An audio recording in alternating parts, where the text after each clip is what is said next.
Hello, welcome or welcome back to my channel. It is me, a lonely black star, and today we're going to be reviewing Euphoria Season 3, Episode 7, titled Rain or Shine. Let's get into it. So let's start off with Nate. So spoiler alert if you haven't already watched the episode, Nate dies. Like, he is gone, finished. That's it for him. And honestly, it was kind of anticlimactic. Like, it didn't really do anything for me seeing him dead. Like, because honestly, this whole season, he's just been a punching bag. Like his scenes is literally just him getting beat on and his limbs getting removed and then him crying. And it's just the same thing over and over each episode. And so it's like, to see him die, it didn't really do nothing for me. I mean, I didn't like him regardless, so it wouldn't matter. But this, like, him dying could have been more impactful if his character actually was doing something that was meaningful. Like, all he was doing was struggling and depending on his wife to save him from this mess that he put them in. All he does is just rely on Cassie and get beat up the whole season. And it's so crazy because who he was the previous 2 seasons is like, this is a drastic difference. Now granted, yeah, people get older and they change, but this all sums up to writing, honestly. Like, his whole story arc could have been written better outside of him just being a punching bag. Like, we explored nothing with his character in this new world that he's in, the new world that he put himself in. And now his character is just dead, and it's like, oh, like, okay. Because again, even though I don't like this character and I'm glad that he's gone, it's just more so like, I still would have preferred if his arc would have been fleshed out much better. And not just, again, him being a punching bag and then him begging Cassie for money. Like, all those things could have still happened, but something else in between that instead of just strictly that. But overall, that is my review on Nate. I'm not going to say RIP because, again, I don't like him. But, yeah, well, that's it. Deuces to him. Now, let's get into Cassie. So, we see that Cassie has basically been held hostage by Nas and his men. Like, they're just basically telling Cassie, we're going to mess you up and your husband up unless you give us $1 million, which Cassie don't have, especially now that she basically lost everything. Because we find out in the episode, not only did she, she deleted her OnlyFans in the previous episode, but we find out that she won't be working as an actress because the network decided that they didn't want to be involved with someone that does OnlyFans content. So she basically lost all her opportunities from her being impulsive. And now that these mobsters are in her home threatening her and her husband, she ends up telling them about Maddie, and they call Maddie, threatening her, telling her like, oh, look, we're going to cut your friend's face unless you give us $1 million. And of course, Maddie has to end up saving the day for Cassie. The way Maddie literally saved Cassie so many times this episode, because before Nas and his men bust up in Cassie's home and threaten her, when Maddie finds out that Cassie deleted OnlyFans, she hatched up a plan of basically Cassie hooking up with Dylan, which was Maddie's former client, and basically getting clout off of him by taking a picture and putting that picture on his page when he wasn't looking. And that basically helped her gain back her followers and all that stuff. So Maddie basically helped her in that. And then when the mob men do come to Cassie's home and they're threatening her and Nate, and Maddie has to again save the day by getting $1 million via Alamo, which is, we already know that's not a good thing. So not only is Maddie saving Cassie, but she's also putting herself in danger. Both of them, honestly. But even though Maddie was able to save Cassie twice this episode, she unfortunately was not able to save Nate. And watching Cassie just basically break down after seeing that Nate was already deceased is just like, it was sad, but it didn't really move me. It was just like, oh, damn. Because, we do know that Cassie still very much loves Nate no matter what he put her through with all this craziness. She still very much loved him and wanted to save him, but unfortunately, it was just too late.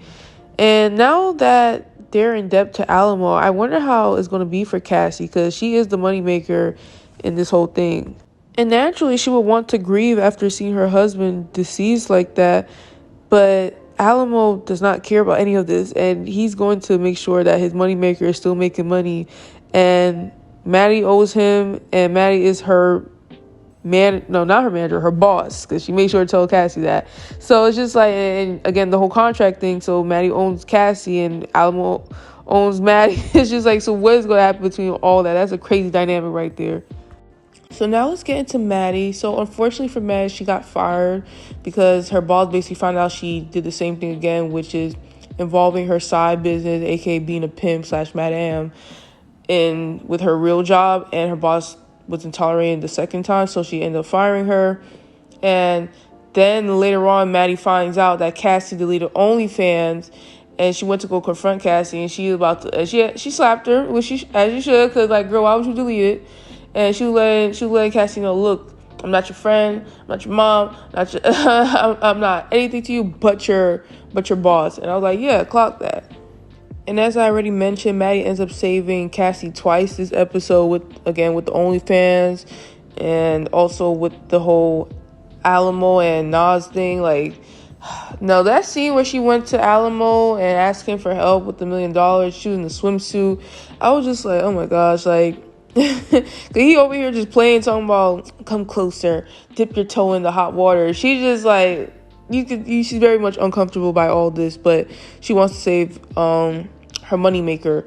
So she's entertaining Alamo, telling him she needs $1 million, and he does eventually give it to her. But that scene when they're in the jacuzzi together and she gets closer to him and it just fades to the next scene, I don't think they slept together. I could be wrong. Cause her dress that she wears in the next scene, she has a Virgin Mary dress on, so I assume that they didn't have sex. I'm pretty sure that's symbolism that, okay, she still hasn't done anything with him, but that probably eventually happened because he ends up playing her by giving her a deck of cards in place of $1 million, and she finds out when Nas finds out during their meetup, and Alamo ends up killing him, which, I'm glad, cause I was like, oh, get rid of this guy. I was glad that he did that, but now, again, Maddie's in debt to Alamo because even though he didn't actually give her $1 million, they still made a deal with each other, and he said, you need to honor it. She might see it as unfair, but this is the type of business you're in. Like, people don't play by the rules. People are not fair. People are not genuine to you. They're all just using you for their own sick little game. And if she wants to survive in this business, she needs to wise up, just like what Alamo said. Like, I actually agree with him. Like, you need to wise up, girl, because I don't know why you thought anything was sweet. Because also, going back to the jacuzzi scene, why the hell would Maddie tell Alamo, oh, Rue, she got into an argument with a friend, and this friend was letting me know that Rue was talking about Nazis and something about the DEA. Oh my gosh. Why would Maddie tell that to Alamo? Maddie, maybe she is dumb, because I was over here giving her the benefit of that, like telling her she's saying she's smart, but she's so dumb. Like, Alamo's in shady business. Even when you interact with him, you literally get uncomfortable. Why in the world would you then go tell him, who's obviously very much involved in shady business, even if you don't know what it is exactly, which you probably should, why would you tell him about that Rue, your friend's working with, or has something going on with the DEA? Like, oh, Maddie, she kind of reminds me of Cersei. Remember that, for people who watch Game of Thrones, remember when Tywin told Cersei, you're not as smart as you think you are? That's literally Maddie right now. Like, thinking a pimp is going to be fair to you, thinking he's being real to you, thinking he's actually going to give you $1 million because he has some type of soft spot for you. He has a soft spot for all his girls, and he still treats them like crap.